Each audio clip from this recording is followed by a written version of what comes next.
Setting column to true, false based on comparison of two other columns in Pandas. I have the following data frame and I want to compare column value and predicted. If they match, then I want to set the value of a column provided to false. I'm having difficulty doing this. Here's my data.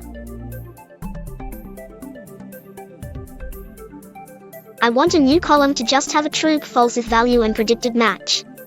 I tried this, but to no avail.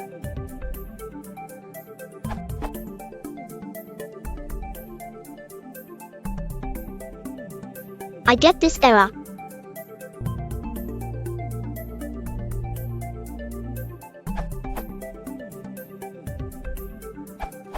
Basically, below line will check each row and Boolean result will be assigned into the new column of provided as.